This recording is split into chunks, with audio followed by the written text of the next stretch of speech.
What's up, football fans? Welcome to the channel. Today we're going to be diving into something that's changing the way we see the game.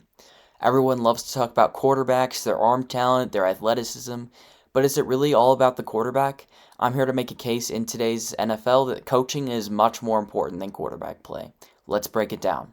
Today we live in the age of the system quarterback, where every time a new quarterback comes in who doesn't have very many tools and can run the system is called the system quarterback. But I don't think that's a bad thing. I think that this is just where the NFL is moving towards.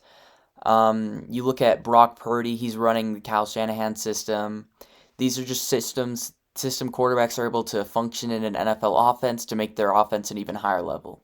Through 4 weeks of the 2024 season, NFL teams were averaging 202.8 passing yards per game, which is 47 yards per game less than 2020.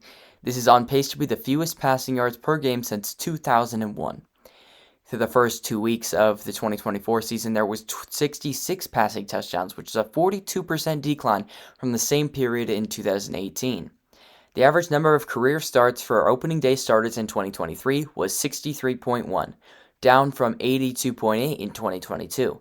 This is due to the departure of all-time greats like Tom Brady, Matt Ryan, Ben Roethlisberger, and Philip Rivers. More quarterbacks are running the ball, which has led to more designed runs that are schemed up by the coaches to get the quarterback on the move. Look at Nick Sirianni. Sure, he's got a talented roster, but over the last 16 games he is 3-13, despite having some of the best weapons in the league. Why? It's because without the right adjustments or game plans, talent can only take you so far. On the other hand, look at Matt LaFleur. The guy won 2 games with Malik Willis at quarterback, who they traded for just 2 weeks before he started a game, and he had struggled to find consistency throughout his career. LaFleur's system, whether it's the scheme, the play calling, the preparation, has made the difference. It shows that the coach's ability to adapt is more important than having a star quarterback on the field. And then you have Patrick Mahomes. He's not playing his best ball right now, but guess what? The Chiefs are 4-0, and that's just the Andy Reid effect. Mahomes is good, but Reid's ability to put him in the right situations and have open receivers creating mismatches is just all about coaching at this point. Kyle Shanahan is the poster child for this. Dude took Jimmy Garoppolo and Brock Purdy, a guy picked last in the draft, to the Super Bowl. That's not about having a top-tier quarterback. It's about the Shanahan system, one that maximizes players' strengths and hides their weaknesses. Let's talk about some more proof. Think about Sean McVay and the Rams. He made Jared Goff look like a legitimate franchise quarterback and took them to the Super Bowl. Then you have Brian Daboll, who turned around the Giants with Daniel Jones, a guy people were already writing off, and got him paid $40 million. What changed for these quarterbacks? The system coaching. And it's not just the mid-tier quarterbacks that benefit from great coaching. Even the elite guys are only as good as the system they're in. Tom Brady is a perfect example of this. Yes, he's the GOAT, but look what he did with Bill Belichick and Bruce Arians, 2 of those coaches who built systems tailor-made to maximize Brady's strengths and hide his weaknesses. Mike Tomlin is another perfect example for this. The Steelers are 3-1 with Justin Fields, who is not playing amazing out there, who wasn't even supposed to start this season, and has been struggling with consistency really just his whole career going back to when he was with the Bears. Mike Tomlin still managed to win games. This coaching mastery is just about the culture he's built and how he gets all of his players to perform to their top level no matter who's under center.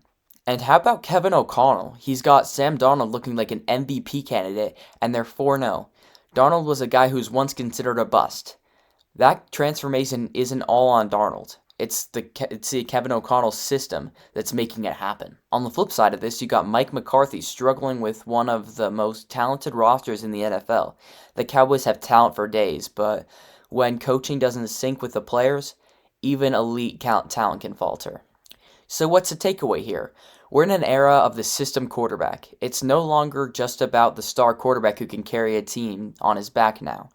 If you can run the coach's system effectively, you'll be one of the best in the league. This is why coaching is more important than ever in today's NFL. The right system, culture, and game plan can elevate any quarterback and, more importantly, win games. This is why I think it's a mistake to pay your quarterback anything over $40 million, because no matter how good they are, you could get another quarterback in there for cheaper and make improvements across your roster to win games and help you win the championship. This is why certain franchises like the Green Bay Packers always seem to find their next quarterback. because no matter how good or how bad they are, they're able to hide behind the system and still look like elite quarterbacks. Also, this could be due to the rise of two high safeties. Some people have gone so far as to say that should be outlawed. Two high safeties? You don't like that? Yeah. When you go to games, I've been there a ton of Raven games. Yeah. And it was years ago when this all started. And I'm sitting there and Lauren was with me. I said, what are these guys doing at? They're like 30 yards off the back. Yeah. I go, where are they? They're out in outer space somewhere. How you gonna throw a ball down the field? Yeah, so, you can't. Again, I would say we say where you have to line up. I would put a rule in place that brings those safeties up closer to the line of scrimmage. I would outlaw that because that is ruining the game. The things we saw back in the 60s, 70s, and 80s, we're not going to see now. The routes that we were working on then, you can't run because you got that going on. That should be outlawed.